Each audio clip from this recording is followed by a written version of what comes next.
So I'm reading Pride and Prejudice for the first time in my life, and I think I found out what this entire novel is about. It is just about a bunch of extroverts misunderstanding an introvert. I think that's pretty much what the entire novel is about. And that Mr. Darcy is just an introverted guy, and he's one step further from an introvert because I kind of see myself a lot in Mr. Darcy. Someone who is just comfortable and okay being alone and being on their own and just doing their own thing. And I think for the majority of people in this novel, they do not understand that. There's a really hilarious line at the end of chapter 5, or maybe just kind of stuck in the middle of chapter 5. And this is what it's a paragraph, and this is what the paragraph says. Occupied in observing Mr. Bingley's attention to her sisters, Elizabeth was far from suspecting that she was herself becoming an object of some interest in the eyes of his friend. Mr. Darcy had at first scarcely allowed her to be pretty, and he had looked at her without admiration at the ball, and when they next met, he looked at her only to criticize. But no sooner had he made it clear to himself and his friends that she had hardly a good feature in her face, than he began to find it was rendered uncommonly intelligent by the beautiful expression of her dark eyes. To this discovery succeeded some others equally mortifying.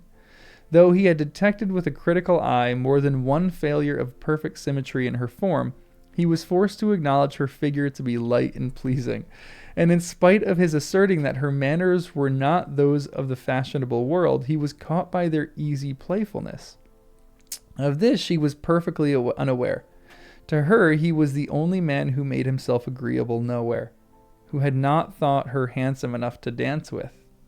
He began to wish to know more of her, and as a step towards conversing with her, attended to her conversation with others. His doing so drew her notice. It was at Sir William Lucas's, where a large party was assembled. Now, I think this is hilarious because I would see myself doing this all the time, where you're just comfortable being on your own, and then all of a sudden you see someone and you meet someone and you immediately have a crush, but you kind of try to talk yourself out of it because your life is just good and you're just like coasting and you just like being on your own and doing your own thing. And then all of a sudden, you start to develop feelings for this person. And you're trying to convince yourself of every little thing that you don't like that person because you don't want to upend your life. But the feelings come hard and they come fast. And you end up really having, strong affections for this person.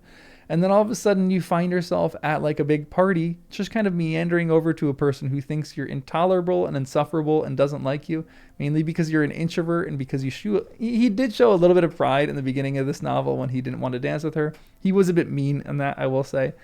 But he kind of just meanders over to her trying to talk, and he's really awkward about it. I just find that Darcy is a socially awkward person who doesn't really care about the social norms of the time and just does his own thing.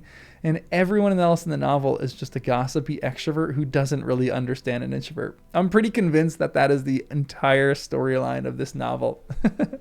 But I actually really love Darcy. I don't think he is quite as bad as what I hear a lot of people saying that he is in the beginning of the novels. I actually kind of love him because he's just a bit grumpy. He's just a bit moody. He's probably had a lot going on in the last year of his life. He seems like I actually think he's a really good friend. He does get caught up in the wrong crowds, but I don't hold that against him that much. But I think he's great. And I think this whole novel is essentially just about a bunch of extroverts misunderstanding an introvert who is okay with being alone. So that's all I got for you today. That's the moral of the story right now. But make sure you subscribe if you made it this far in the video. I'm just essentially going to be publishing all my thoughts in small little videos and just talking about what I think of the novel. So make sure you subscribe. You can also like the video, and I'll see you in the next one.